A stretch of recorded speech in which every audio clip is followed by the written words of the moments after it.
Streaming live via the internet. Welcome to ISP Radio, your weekly source for ISP-related news, events, and interviews with industry experts. If you deliver internet via fiber optic, wireless, coax, or any other way, you're in the right place. Chat live with us weekly via ispradio.com every Wednesday at 11 a.m. Central Time. And now a brief word from our sponsors. Link Technologies, providing ISP consulting, support, and hardware for wireless ISPs. TowerCoverage.com, providing online RF coverage maps. Mimosa Networks, providing high-density, high-bandwidth radio products. Advanced LLC, providing retail and wholesale advanced communication services by matching providers with your bandwidth needs. And by Sitel, providing reliability in surge suppression. And now your host for ISP Radio, Steve Grabiel and Dennis Burgess. Welcome to another edition of ISP Radio. I'm your host, Steve Grabiel, broadcasting from Moriarty, New Mexico, out in the middle of nowhere. And Dennis Burgess, producer and co-host of the show, broadcasting the show and producing it from St. Louis, Missouri. Well, not much going on out here, pretty dead, other than announcing, sign up for Wispalooza, and your Form 477 can be filed right now, I guess. But I'm sure Dennis will tell us a little bit about that. Dennis, you there? Oh, yeah, of course I'm here. So, any other news in the industry? Well, you have to remember Wispapalooza. I mention this every time. Why? Because It's kind of a big deal. Wispapalooza is coming up October 10th through the 11th. They're definitely getting a lot more data up on the website. They are almost finalized with all of the agenda as well. So a lot of that is starting to come up, etc. You can still, of course, go to wispa.org and become a attendee. Sign up, get your room, register for that. Keep in mind that if you do register, you do get a discount. I believe the discount is still in effect, so some of it is anyway. So keep in mind that there is still a discount if you go on and get your pass. Definitely want to show. You definitely want to show up at that show. Definitely really good information. As far as the Form 477, remember, guys, it is ready. In other words, you can go ahead and file now before the deadline in September, okay? Go ahead and get it done. Don't procrastinate. Make sure you get started on it sooner rather than later, because if you don't, you're going to sit there and you're going to have that whole problem of, oh, let me try to do it at the last second, and of course that's the hard part to get done. The other news today, for one of our show sponsors, which is TowerCoverage.com, launched their new website. If you go to TowerCoverage.com, you will see that. Make sure you check that out as well. And, of course, this is one of our inaugural broadcasts using the wonderful new YouTube system. We hope everybody enjoys it. And note, we did redesign our ispradio.com website, so you should be able to view any of the old videos or audio broadcasts, in that case, down at the bottom of the page. So you do have those options as well. With that, that's about the news we have going on. Steve, back to you. Well, one of the other things I just recently got an email was the voting for the board of members of WISPA. And I want to apologize to all the board members. I did want to give them an opportunity to spend some time with us to talk about their vision for the organization, and that we kind of lost track of time, but hopefully next year we'll be able to do that and get each board member running an opportunity to talk to the community about what they envision. Yeah, I mean, we definitely ran out of time for that, didn't we? Yeah, it was kind of short notice. It was a good idea, but next year we'll reach out a lot earlier to let them give their 2 cents. But that's one thing I did. I did see the email from WISPA about voting for the new board members, of which I did. So you should see that available for you to participate in. Other than that, not much going on. Like we said, we got a good show lined up for you guys today. Today we're talking with Bob Finch with Select Spectrum LLC out of Virginia. Bob's the president of Select Spectrum. And Bob, you there? I'm here. So can you give us a little brief history about yourself, number one, and Select Spectrum, what you guys do, and how you can help out ISPs in our world? Sure. I've been in telecommunications my entire career, initially as an engineer in the wired and fiber network days. I moved over into wireless and spectrum in the late 90s, and I've worked mainly in 2.5 gigahertz spectrum since then. Initially for WorldCom and later Nextel and Sprint, with the job of basically putting together the spectrum portfolio that is now held by Sprint in the 2.5 gigahertz band. In 2009, I started this business, which is a brokerage business, and we help parties buy and sell, and increasingly we are holding auctions, secondary market auctions. The FCC gets to run the primary auctions, but our approach is to auction licensed spectrum and facilitate transactions that way. Okay. So you guys have been doing that for a while. How long have you been? How long has the brokerage been going on? We began in 2009. Initially, the company was called Surpass. We converted it to Select Spectrum to make it clearer what the business is. At the beginning, mid 2010. Since then, we've done it's approximately 181 transactions, I think, licensed transactions so far. And we've really picked up the pace lately, beginning last year with the 2014 Spectrum auction that we held. Gotcha. So tell us about the 2.5 gigahertz spectrum, license free. I mean, not license free, but a licensed product, but the benefit of, I imagine, barely any interference, correct? Yeah, there's really no interference in the band for those have licenses. You're allowed to operate power limits up to, I think it's 2,000 watts of maximum power on a tower. The licenses are typically 22.5 megahertz total. I think there's a way, if I can share a screen or you guys could bring it up, there's a way to show a band plan that describes it. But in general, the great advantage is the ability for, with increased power, lower frequencies than WISPs often use, the ability to do non-line of sight and to be free from interference. So if a customer's having a problem on unlicensed, this could be a solution. It's a way to keep the sign-ups where a potential subscriber, you can't get service from the existing network, or you initially get service and then start to develop interference. So we think it's a very good solution for fixed wireless ISPs. So just so you know, I tossed up the 2.5 gigahertz band plan out of your the presentation that you had sent over. Great. So everybody should be able to see that now. Can you kind of cover that, what this actually is and how this works? Sure. In a typical situation, the majority of the spectrum in the salmon color is actually so-called educational broadband service. There's over 100 megahertz of that, typically 5 licenses, each license 22.5 megahertz. And as an example, you'll see the A123 channels are together. Those are 5.5 megahertz each. And then the A4 would typically be part of the same license, an additional 6 megahertz. So that's how you get to 22.5. And you can lease as many of those as you can strike the deals for.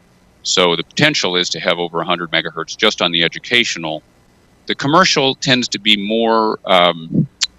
Sprint has a very strong position in the commercial licenses. Those are the greens and the blues. A total of 13 channels altogether, typically divided into 5 different licenses. But where you can get those are also available. So while they call it educational, there is the opportunity to lease up to 95% of that capacity for commercial services. And that's really what a variety of ISPs have already been doing. There's, I believe, 45 license holders around the country, including Sprint and Speed Connect and JAD Broadband, but also including some smaller companies that are using this in local areas. So kind of getting back to this. So I am a local little WISP, okay, and I'm running out of 5 gigahertz spectrum. In other words, I have towers that have tons of 5 gigahertz up there already.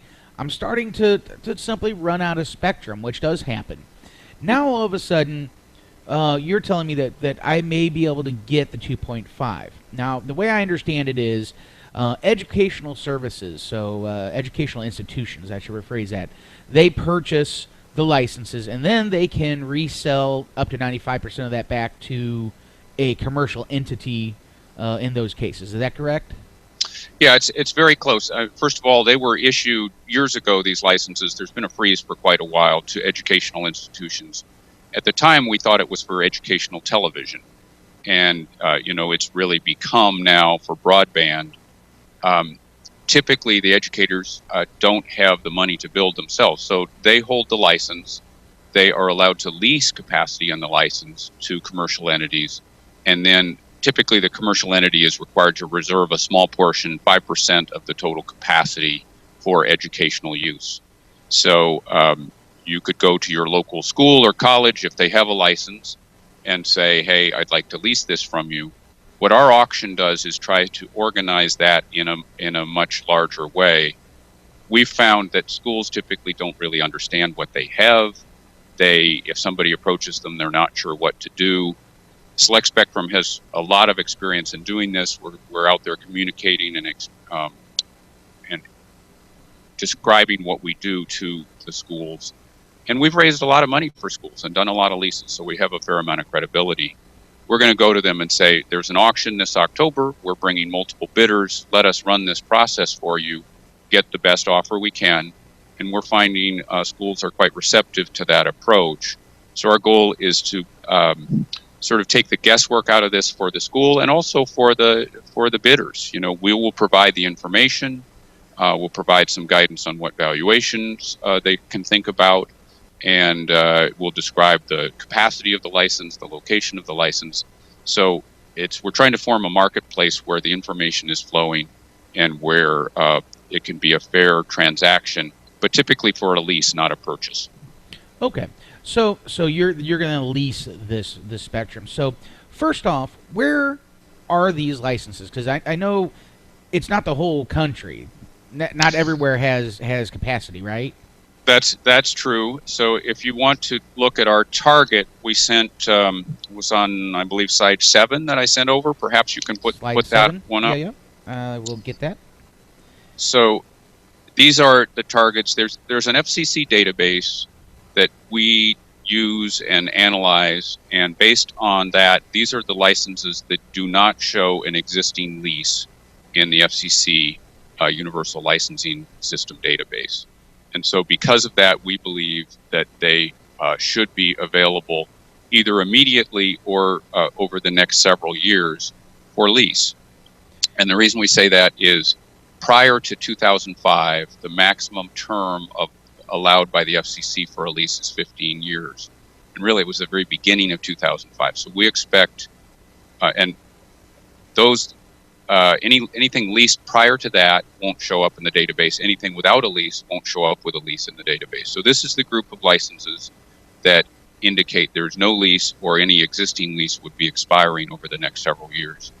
And so the idea is to go to each of these license holders, and we're contacting them now. We're encouraging them to sign up for the auction. And at the same time, we're contacting WISP, but we're really trying to do the contact to WISPs through agents. So we're encouraging wireless ISPs to work with either Liz Creekmore at Intelpath or Rick Harnish, formerly formerly the WISPA executive director, and to sign up through them to participate in the auction. In any case, these are the locations for the licenses that we're targeting. We expect to have most of these in the auction. We haven't locked them all down yet, but we've got a very good story to tell, and we encourage WISPs to sign up. There's no cost to sign up. The only payment comes if they're successful in winning a license. Gotcha. Winning a lease, I should say. Gotcha. So in the lease, and I just want to make sure I got the right screen up. I have a screen that says planned licenses for inclusion in the auction. So these colored areas are the ones that you're most likely going to have an area that there will be a lease available for auction. Yes, a license available to lease is the way we we describe it. And again, that's because typically these are held by educational institutions. The licenses can't be sold except to another educational institution. Gotcha. So you have to lease it, yeah. Commercial entities. And that's, in a lot of ways, that's a positive, right? Because you don't have to pay everything up front. We're requiring a minimum of 10% of the total value be an upfront payment. And that's really to cover the transaction costs. And then the rest of it can be paid over time. So instead of going out to some investor and asking for the money to do this, you're sort of getting self-financing in the transaction, and you can pay it out of the revenues that you earn over time. Right, you can cash flow it. So I'm just going to use this as an example. When we look at that map, I'm in St. Louis, and there's no little colored area in St. Louis at this point in time. Yeah, so it's the reason that some of the major cities do not show up here is that my former colleagues at Sprint, right, I worked there, have been very successful and focused on leasing the licenses in the major cities as much as possible.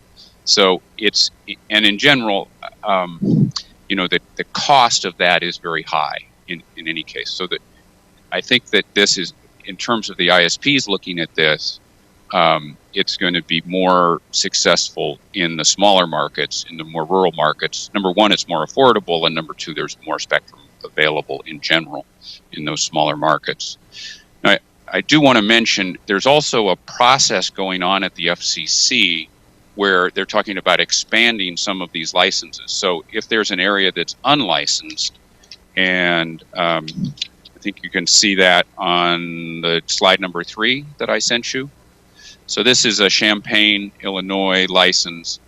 There's a proposal before the FCC that basically says, well, since we have gaps around this license, and you can see originally it was a circle, when they changed the rules, any overlaps in these licenses got divided equally between the parties. So it now has almost a circular shape, but the area around it, portions of that are unlicensed. And the proposal before the FCC, and this was submitted by a group of educators, is to take that area around the existing license and expand the license to cover it. So potentially some of these additional areas will become available. If you look to the next slide, hopefully you can put that up.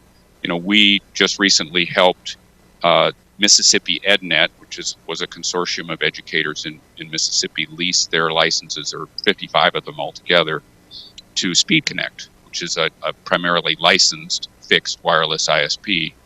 They got all these circles, but what's going to happen if the FCC approves this is suddenly they'll essentially have entire state coverage, and they have like 68 megahertz, so it's going to be a very strong position statewide in Mississippi. Gotcha. And effectively the same thing can happen in other areas if this proposal gets passed by the FCC. Okay, so not only are you when we go to these auctions, not only are you bidding for the current circled area, but if the FCC changes it, you very well may find yourself in extra. It looks like extra counties or census tracts. Yeah, the proposal is to do it by county. Each of the licenses would expand until they'd expand in any county that they partially cover until they, number one, run out of county, so they potentially fill the entire county, or if there's another license that's expanding, they would expand at the same rate until the two licenses run into one another. Gotcha. So you could definitely have some extra area that you could cover. Mm-hmm. Okay. Well, that's really great information. So let's talk about. I don't want to. Maybe we can talk about money. I don't know if you want to talk about money, but let's go down this. Sure. This spectrum is going to be auctioned, and this auction, first off, when does these auctions start and when do they end? We intend to start in October after WISPAPalooza. We very much encourage people to sign up earlier than that, but we recognize there may be some folks who don't hear about it until then. And frankly, we're also, while Liz and Rick are out focusing on this with the ISPs, I've got the job of going out and selling this to all of the schools that hold these licenses. And they are also on a summer schedule. They're not as active this time of year. Even September can be difficult. So we're expecting mid to late October is when the first bids will be due.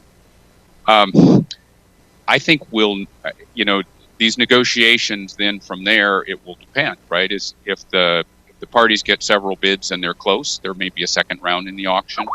And then once the winner is selected, there's still a process to develop a lease and to negotiate that final lease. So that the bid form that we have will have an upfront payment. It'll have a monthly payment. It'll have some option to put in either service credits or free accounts. So it'll be the basics of the lease. But many times there are aspects of this that take some time to negotiate. So I think we'll sort of know who's won towards the end of the year, and the leases will still take some time to get finished up on into the beginning of 2016. Okay, so would it be fair to say that whenever if I start in an auction, I win an auction, we get the lease figured out. Yeah. Once that lease is signed, is it basically I can go ahead and start putting up APs?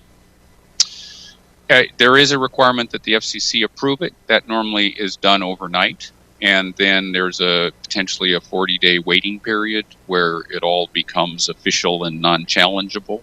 But theoretically, you can begin to deploy within a matter of days after it's signed. Yeah. Okay. So you're probably saying beginning if they participate, if a listener participates in an auction at the end of this year in October, you're saying pretty much first quarter next year they should probably be able to start using that without a problem. I think that's the first ones, and I will be honest to say that some of these leases can be complicated to negotiate. We're also dealing in some cases with licenses that have an existing lease that's expiring. So obviously you have to, there's a tenant in the building is a way of thinking it. You have to wait for that tenant's lease to run out, and that's certainly a significant opportunity here. So we may find that the lease is negotiated by the first quarter of 2016, but occupancy is another year later or something like that. And that's not necessarily a terrible thing because it gives you time to design your network, order the equipment, have your towers set, before you start paying the lease rate or for that matter, the upfront doesn't necessarily have to be paid until you're ready to go out there and begin using this spectrum. So we're going to find a range, and this will be there's some case by case situations. The good news is when you get this done, I mean, as an example, a 35-mile radius around Champaign, that's a lot of territory to build too. So you're gonna have a fair amount of upfront work to get this lease in place, but then a huge area that is yours on essentially a franchise basis. Nobody will compete with you on that spectrum in that area. Which is very important. Steve, you had a question. Yeah, Bob. So I'm listening to all this, and I'm going to paraphrase what you say, and just tell me if I'm right. So even the big guy Sprint had to go to the school districts and help shepherd them through the process of the auction and the like, and get them up and running to where they could lease that from the schools. Is that true? Yeah, I'd say the auction part of this is relatively new. So when I was doing this with the group at Sprint, we would call up the school and we would explain what was going on, and some schools would say okay, and some schools would say no. So it was more of an individual negotiation kind of situation. So we're trying. What we did last year in the 2014 auction is we put in a more standardized process, and that's generally the goal is to make this something that there's a standard way it's done. The school understands and sort of can look at it and say, oh, other schools have done this and it's worked out for them. The ISP can look at it and, we're providing the information. We're trying to make this more generally available to a wider number of parties because, frankly, this spectrum band is pretty underutilized. I mean, there's almost 200 megahertz. And even in the licensed areas, Sprint is using it pretty heavily in many major cities. It's not being used tremendously heavily outside of that. There are, as I mentioned, over 40 license holders. There's not that many who are really active and using this to the extent it could. So part of the goal here is to make it more generally available. And, we're seeing good trends as well. That this is the same frequency that's being used by China Mobile and SoftBank in China and Japan. Over 100 million subscribers have this just on China Mobile in their handsets. So you guys are delivering a fixed service rather than a mobile service. but nonetheless, the supply chain volumes are very positive, right? As you drive up price, or as you drive up volume, you're going to drive down the unit price of all these components that go into most of this. And I think that's part of the excitement, is people are seeing, wow, suddenly the CPE is starting to, number one, have great performance because it benefits from all this R&D, and number two, the costs are coming down for the LTE based equipment, and so I think there's a lot of trends that are making this more positive, and over the next several years, a lot of these licenses are going to be either available today, or they'll be coming off their old leases and become available to parties that are, frankly, more ready to use them in rural environments. That is not Sprint's current business plan. Right. Okay, so I'm small business west myself. I'm interested in what you're telling me here. What would be my next step? Would I go to the school and say, hey, what's the next step? And then my second question to this is this a revenue generating thing, because the school applies for it and then they lease it out? So do they get, if they win the auction, they get it free of charge, and then they lease it out to, say, me or another provider out here? How does that work?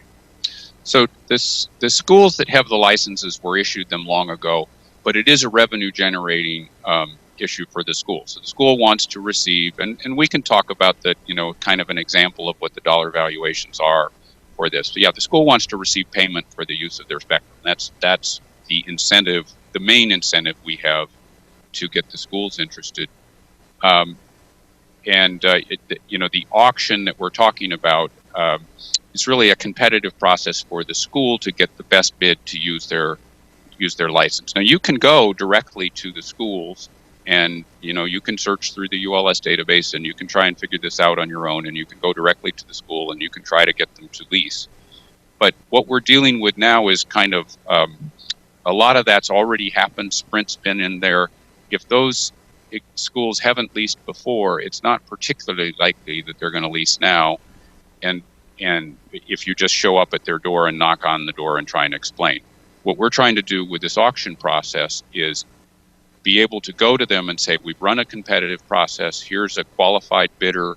They've made the better offer among a number of solutions. This is what other schools have done in the past, and make it into a process that is easier for the school and easier for the winning ISP, as opposed to individual negotiations. Okay, and that ties into the question we got in the chat here. What if all the schools in the area don't have a license? Are we out of luck? You are out of luck for the moment. So first thing I'd say is, please still sign up for the auction, because number one, we'll provide the information, and so sometimes ULS can be sort of difficult to understand. Number two, if we get enough parties, whether we get enough parties or not, but especially with enough parties, I'm planning to go to Sprint and say, hey, Sprint, you've got a bunch of licenses. Wouldn't you like to sublease or sell your leases or sell your licenses to some rural WISPs that are really going to use them? So far, Sprint has been, I think, reluctant to do that. I've not seen any significant signs they're going down that path. I've talked to them about it in the past. But I think if I can take a group of bidders and say, all these parties, dozens of bidders, maybe hundreds, right, are willing to look at acquiring spectrum licenses in rural areas where you don't need them. You need the money, Sprint, to focus on your main business in the cities and for high capacity. So it's possible we could even get Sprint to release some if we can get enough bidders and enough interest in this auction. So that's the big thing with Select Spectrum, is that you guys want to you want to have that single point of contact to go to a school and say, hey, we've done this for other schools. You can see it works, and now you're the broker to get that job done and get those laces, those frequencies that are basically sitting, not being used, get it to generate some revenue for the school, and hopefully for us or whoever the bidders are. Let me go to, I got your slide up here, the current Spectrum lease auction. Obviously, it's going to start in October. Let me ask, before we get into dollar amounts and estimated values and things like that, If we look at the license or the lease, okay. First off, I know we had already talked about, for people who joined us, we already talked about that. Probably first quarter is when a lot of these are going to start up, but a little later on, there may be some people that are in there. You're also eventually going to try to get as many people into the auction. How does the actual auction work? Is this a, hey, for this lease, I'm going to bid and nobody else sees that? Or is it a live auction similar to, I hate to say, eBay, where you can see everybody that's bidding on it and you can say, oh, no, I want to add more? Or is it just, I'm going to put in a silent bid, and if I get it, I get it. If I'm outbid, I won't know, but we go from there. How does that work? So, first of all, it's not a public auction where everybody sees everybody else's bid. So the first step is, and we encourage people to do this as soon as possible, reach out to Liz or Rick or me if you need to, and let's get you signed up so that we're delivering all the information. You've got access then to a website that has, detailed maps that show where these licenses are. So you start to get the flow of information, and you can start to figure out, okay, what's available and how much, what's fair value. So first step is sign that agreement. There's no cost to that unless you ultimately are successful in acquiring a lease. The next step then is in October, we will collect bids. There'll be confidential bids. We will take them to the license holders and we'll say, okay, Mr. School, let me call you Mr. Smithfield School. You have received three bids. Here are the bids. They could have higher upfront versus monthly. They could have more service credits. Do any of these look attractive to you? Do you want to accept one? Do you want to ask for a second round of bids? Do you want to narrow this to short list? So it becomes more like a negotiation. But at that point, we will give feedback to all of the bidders, and we'll either say you won or you lost, or the license holder has additional information they want to ask.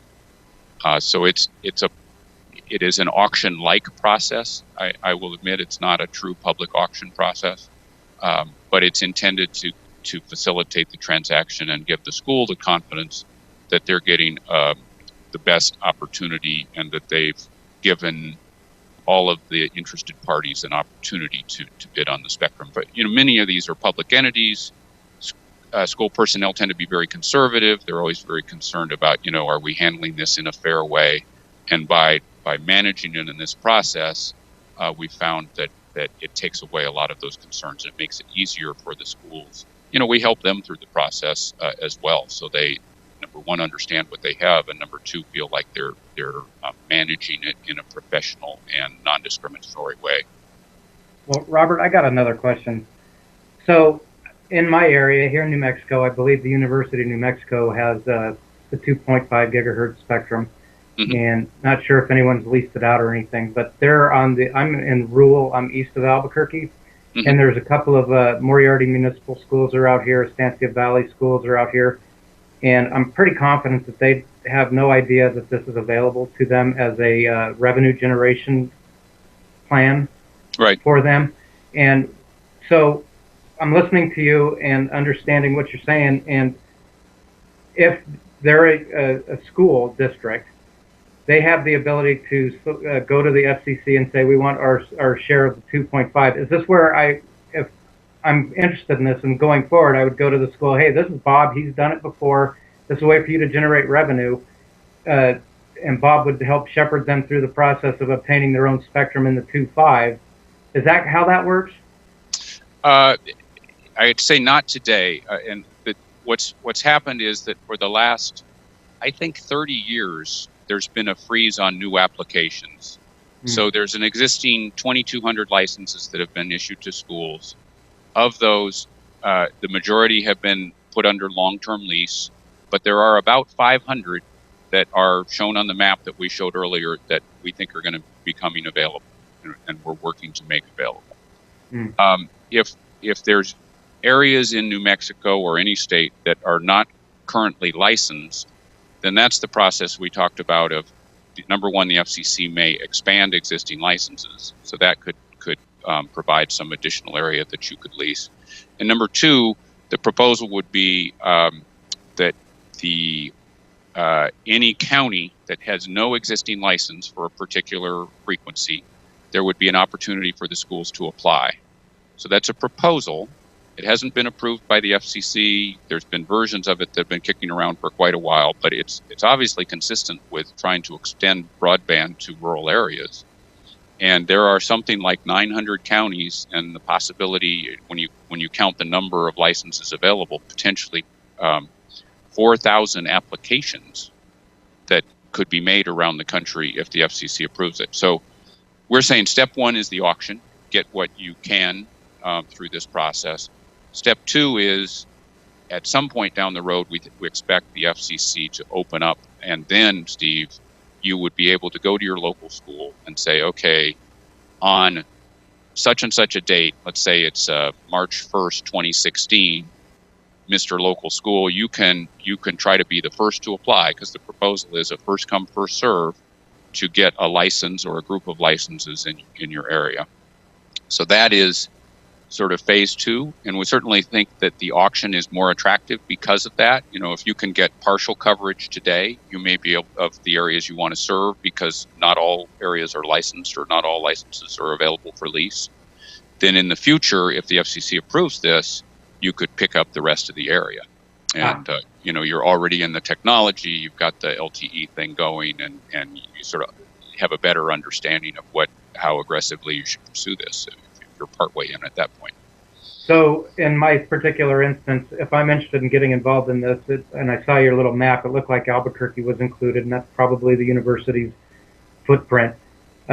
We would sign up with Liz or Rick and see if we can get on that bidders list and sublease that from the university and then start deploying equipment.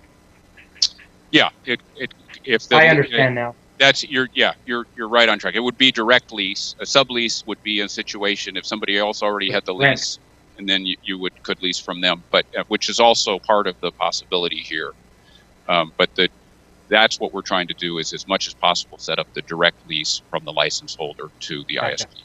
Mm-hmm. And just, I mean, here's an example. Albuquerque itself, you might find that to be a bit expensive. We should go through one of these financial examples. You know, that is a place where likely you're going to get competition from Sprint, and they've been willing to pay pretty big prices for these things. Outskirts, much more likely that it would be affordable in those kinds of areas. So just, you know, it's something to think about as well. Mm-hmm. Yeah. Dennis? Yeah, so let's talk about the actual value. I'm going to go ahead and put up the slide for everybody. Value of 2.5 gigahertz spectrum so that everybody can see that. And for my benefit, Dennis, are you putting up the slide that says example spectrum value? I think that's the next one. Okay, so you're putting up example Stillwater, Oklahoma. Is that right? Well, let me see here. It's probably yeah, slide I'll put up the Stillwater, Oklahoma one. Yeah, okay. So first of all, we tried to pick an example license that was kind of Goldilocks, not too big, not too small. This happens to be north of Oklahoma City and west of Tulsa. It's one of the ones that we want to include in the auction. In those 7 counties, you'll see it covers all of the county that where Stillwater is, and portions of surrounding counties, a total of 7. There are 120,000 people that live in that area. And the way we measure spectrum, you know, just as you might use bushels or acres for different kinds of parameters, is megahertz pops. So the total population of 120,000 times a license, this particular license has 22.5 megahertz. That works out to 2.7 million megahertz pops. And then if you flip, Dennis, to the next slide where it says example spectrum value, so 2.7 times you have to pick a unit rate. And for this example, I picked 4 cents. Again, I think this is kind of a Goldilocks number. Some competitive situations will go way higher than that. Some situations you may be able to get it for less than that. So 4 cents times 2.7 million megahertz pops works out to $108,000. as the net present value of the lease. You could think of that as sort of equivalent to the cash value in a mortgage. You know, you pay more over time, but that's how much the bank loans you. So we give it an equivalent value, and that comes from an upfront payment of $10,800, initial monthly rent of $626, and a 3% annual growth rate over time. And part of what we provide in this auction format is a spreadsheet where you can try out different numbers. You could put more up front, you could put less over time, you can tweak the parameters to try to get to something that is appropriate for your business and that you think would be winning in the auction. And we're generally going to encourage the license holders to look at this based on the net present value. So the sort of result of this spreadsheet attempts to boil down all of the payments over time into kind of one number that makes the offers comparable. And we're going to base our commission on that. So our commission is at least $6,000 or 6% of the net present value for any lease of less than $1 million. In this case, it would work out to a little over $6,000. And that comes, by the way, that's part of the reason we're insisting on upfront. That comes out of your upfront payment.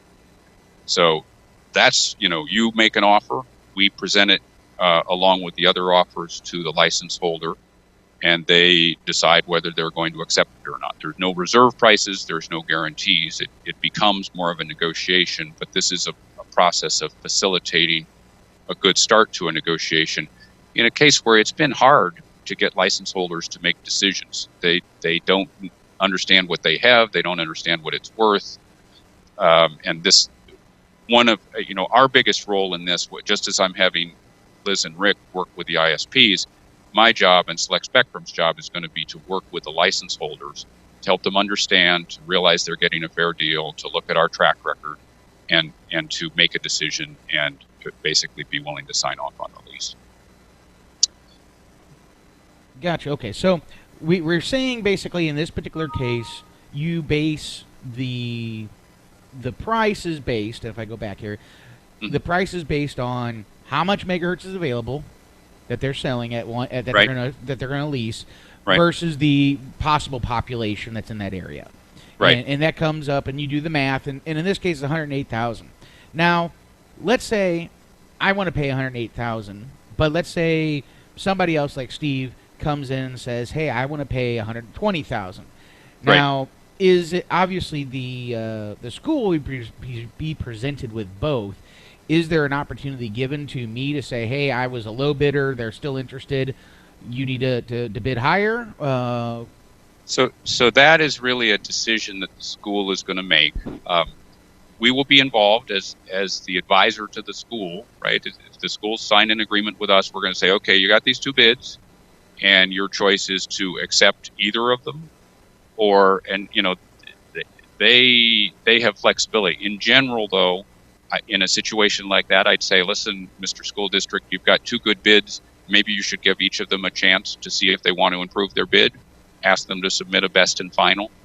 So we're going to, at that point, it's still an auction-like process, but it's a more conventional negotiation. We're trying to get a fair transaction done.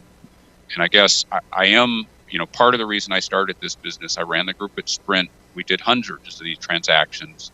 We've done almost 200 since coming here.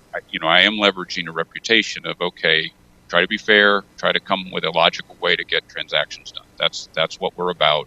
The goal is to get, a fair deal done and the spectrum in the hands of the bidder. And, to be honest, I'm trying to help the license holder get a higher value. Our commission is based on the total value in the deal.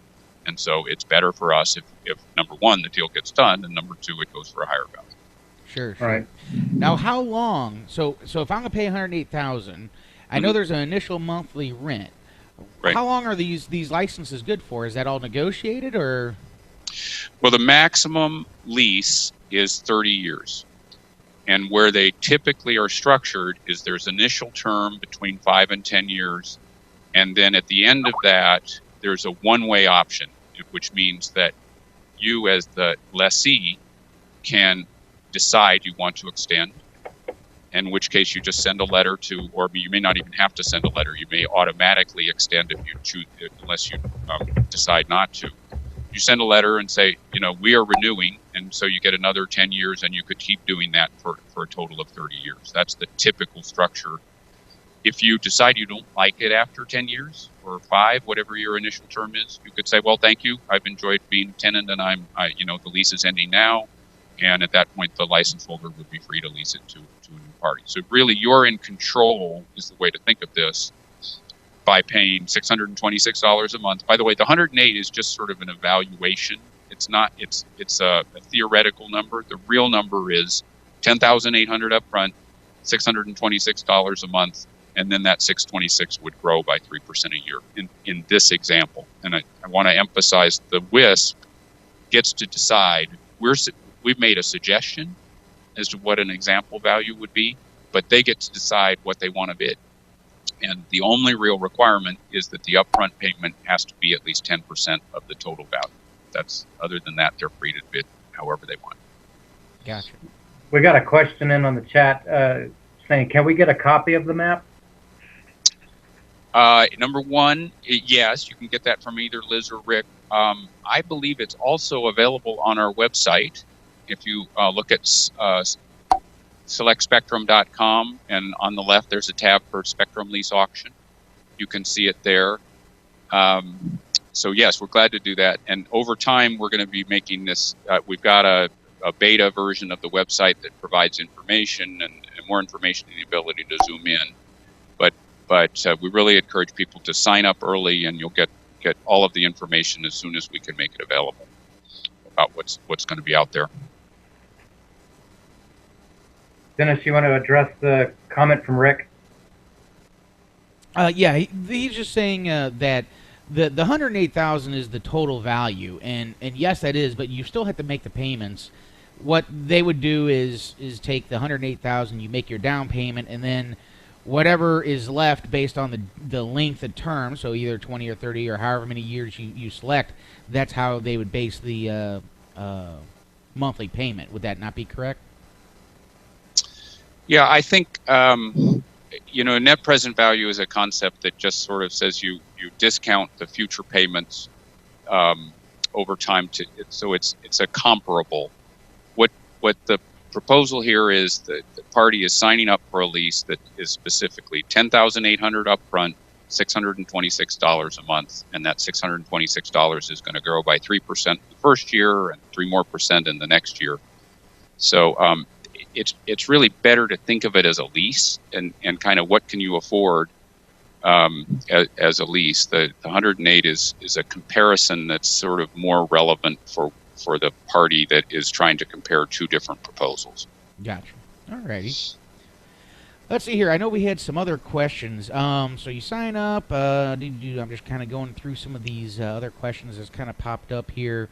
The other big thing is, for those of you that are already looking at this and thinking, hey, this sounds like a good idea, obviously at the end of the show, we will definitely put up all the information, and this video will be made available for everybody. One of the questions that I know people are going to ask is, is there equipment available? And I know Bob can answer that. I myself, with Link Technologies, we actually sell the 2.5 gig Telerad gear. So the gear is out there. It is in production. You can go out and get it fairly quickly. Is it comparable to Ubiquiti pricing? No, it's not going to be. But think about this. I mean, up to 2,000 watts of power. You can start going out there and deploying and just, blasting through trees, etc.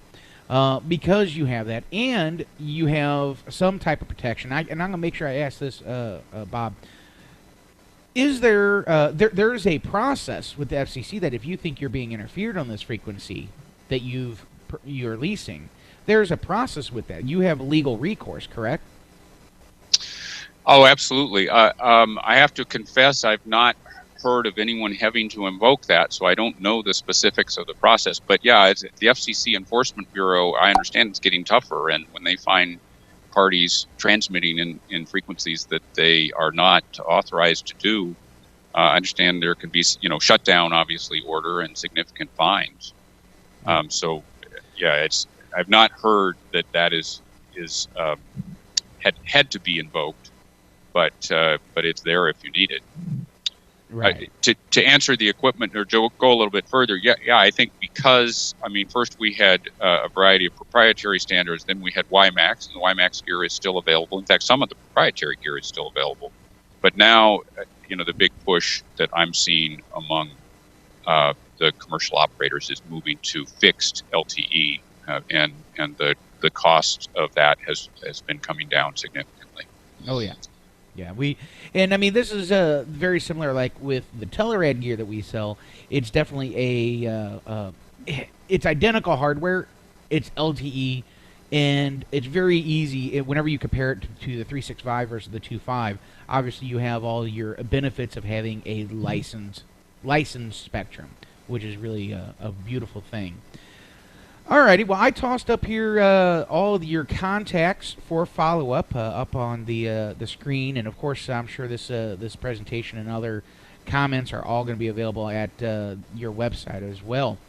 What is the best way if someone is interested? Is they looked at this map, and I'm going to just flip back to this map real quick for everybody that is online with us live. If you look at this map and you see an area that is either close or on top of you, and you're interested in looking at that for licensed spectrum, what is their next step? So the best next step is to contact either Liz or Rick at the contact information. Email is good. There's telephone numbers there too. They will send you a bidder agreement and additional information about the auction. You can look through it and sign up. And then, meanwhile, Select Spectrum is going to be working with, number one, the system that allows these bids to be collected, but more importantly, working with the license holders. So, for example, when we get a bidder that says, hey, I might be interested in spectrum in a particular location, we'll go to the license holders and say, listen, we're starting to see interest in your area. If they haven't signed up in sort of the first round, that'll give us additional encouragement. Even if your area is not covered, if you're interested in 2.5 gigahertz, even in your area that's not covered, they should sign up. Well, I recommend that because for those parties, really, in most cases, they're either going to be dependent on this white space process, EBS space that to be licensed, it's unlicensed areas today in the future, or my plan is to go to Sprint and say, Sprint, we've got, this number of dozens of ISPs that are interested. Wouldn't you like to put some of your spectrum into this auction? So there's potential to actually have more territory than we currently show, but that would require getting participation from Sprint or other holders. And one of the ways we could make that more likely, probably the best way, is by having more participants on the buy side, the lessee side. Gotcha. Well, tell us, Dennis threw out the benefits of blasting through trees, and one of the comments you said, explain to us why the license is better. It's pretty obvious, but to ISPs, but why is going down this path better? The $640 payment to the local school per month with the $10,000 upfront fee, and then in your example, and then the Telrad stuff, it's very robust stuff, and it can last a very long time. You get your bang for your buck over the long term, but that's another price, $600-700 on top of it. The other guys that you've been dealing with, you threw out Jab, and you got some other guys that are doing this stuff. Are they able to turn the 2.5 around quick and start deriving income on that to at least break even? So historically, to be honest, this has been a tough business, right? You guys remember Clearwire? They got sort of reacquired by Sprint for good value in the end, mainly for the spectrum, but not so much for the successful business. There's a company called Xanadu. They went out of business. But there have been some successes. Probably the best example is Speed Connect. They are up to, I think, operations in 11 states and tens of thousands of customers. I'm not sure how many tens, but lots of clients. So there are some significant successes. I think what I would say is the dynamics of this are improving. Number one, we have this auction. We're trying to make a lot of spectrum available because that's been a problem, is just getting access to the spectrum. Number two, the equipment cost is coming down. And I think the operational reliability is really going to be a huge factor. That what we hear from parties that operate both unlicensed and licensed is that their operating cost per subscriber on the licensed is lower. They don't have to pay as many visits. They don't have as many customer service issues. So that's huge. And then, beyond that, anytime a third party is looking at your network, either as an investor or, when the time comes and you want to sell out, it's going to be a heck of a lot more valuable based on licensed spectrum, because on the unlicensed, there's always a risk, and people recognize, okay, when you have the license, there's not going to be somebody that comes in and interferes with you, so you have operational security, and there's the value of the license itself. Now, in this case, I'm proposing a 30-year lease, which is not quite the same as holding the license itself, but it's darn close. And people build buildings on leased land. This is the same kind of thing. There's a high presumption, and you will build into the lease terms that will make it easier to renew at the end. That would also encourage a buyer. So I think there's a significant number of advantages to holding licensed spectrum as opposed to operating on unlicensed. And one more question. Been talking about the 2.5 spectrum in Albuquerque with another provider that I work with. Mm-hmm. And we threw out there, in a interference-free spectrum, broadcasting out, like you said, the operational costs go down because truck rolls are a lot less. Have you seen where people are able to offer get a premium for these services because of that fact, and offering an SLA like you would with a T1 or a DS3 or something like that? I mean, have you seen other operators being able to offer those kind of services and charge a premium? $600 for a T1, but that's because it's guaranteed service. Yeah. I guess I'm not close enough to that end of the business to really answer that question. It seems logical to me, Steve, that the way I've heard this is slightly different, which is, maybe we could offer mobile services as well. And I think that for an operator that really wants to double down and invest and build a very robust network, there's a possibility of being the roaming entity that would work with the Sprint network. So when Sprint customers come there, they could use it for mobility, or you could sell a mobile service to your subscriber that would work in your region.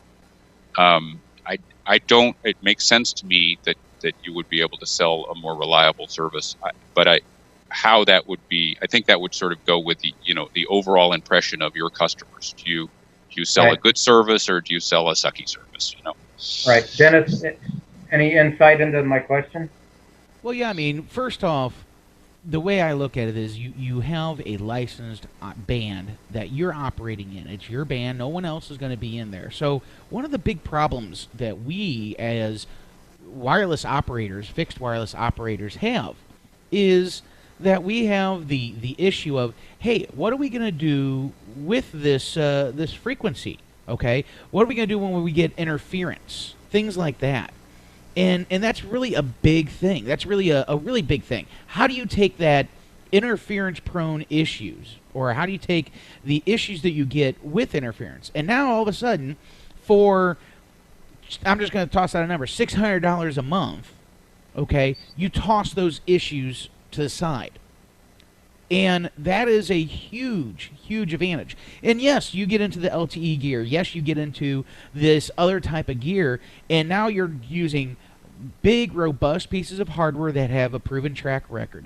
You have licensed band that is interference-free. It's just like anybody that uses licensed band for their backhauls. As soon as they put that licensed band up, everything works perfectly. It's just a wonderful thing. Everything's great. Right? And that's really the thing that you have to look at is when you go to license band, you're paying for that license, that interference-free operation. Think about how many times you go out, and I can tell you this right now, how many times you go out to a customer site that the customer's having problems because they installed a new access point in their building that's on the same channel that your service is coming in. Yeah. They wouldn't be able to do that. So a lot of that cost, that whole whopping $600 or $800 a month, really pays for itself very, very quickly in those aspects. Make sense to you? Yeah. And you can pass on a higher premium for that fact that whatever they put in their office or their house is not going to cause them problems. It comes, in the old days of buying P1s and DS3s, you sign a many-year contract with a service level agreement of this will be rock solid or we're going to give you back money. That's where you can say this is not best effort, this is guaranteed. Yeah. It's very possible that you would do that. I look at it this way, is you have people out there already using the LTE band, let me phrase this, the LTE gear in 365, okay? They're making money. Now, the only difference between those people, okay, and using 2.5 is that basically that upfront purchase in the monthly cost. Now you completely eliminate any interference issues. So if they can make a profit using the existing LTE gear in the 365 band, and they're making money off that using unlicensed, just think how much better it will be in a licensed band. I definitely think, how's this? If you are a serious operator, if you are already investing in new technology such as LTE over 365 or LTE over 5 gigahertz, etc., then this is just another tool, another thing that you are going to invest in so that you can have better, bigger, better, and better service. Now you don't have to worry about 5 gigahertz. You don't have to worry about the competitor coming in and running on the same channel you have.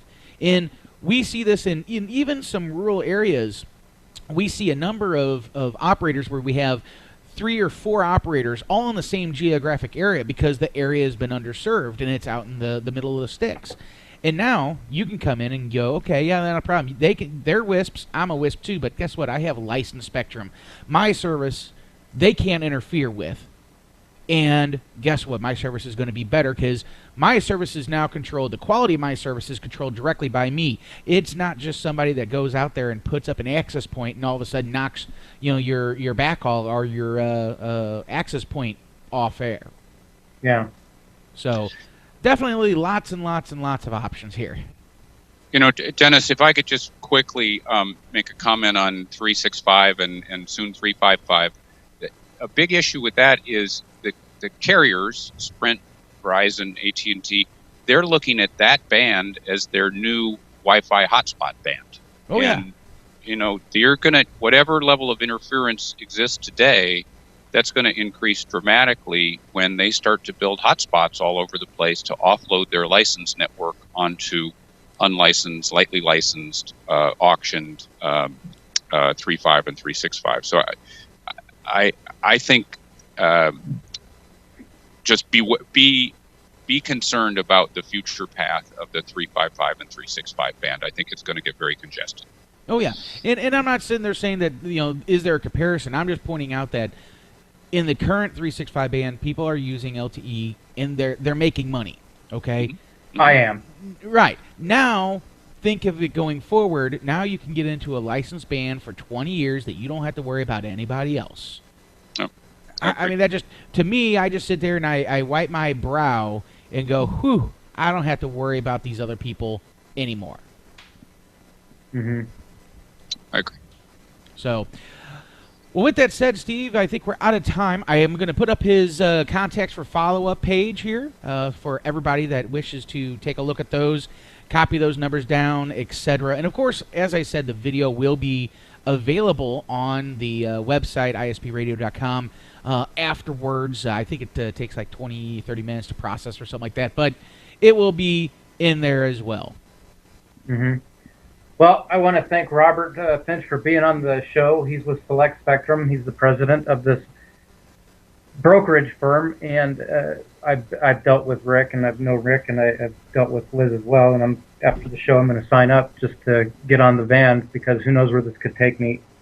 And, thank you for shedding light on this new band that's, well, not new, but a different way to get access to it, I guess, if you will. And it's been a topic I've been looking at a little bit, but you've definitely opened up my eyes to the possibilities, and I appreciate it, Bob. Well, thank you for the opportunity to come and speak with you and your listeners. Yeah, I think that it should be fruitful for you in the future by coming on the show. Great. Well, Dennis, you want to wrap up the show? I want to thank everybody for listening in, and you guys have a great day.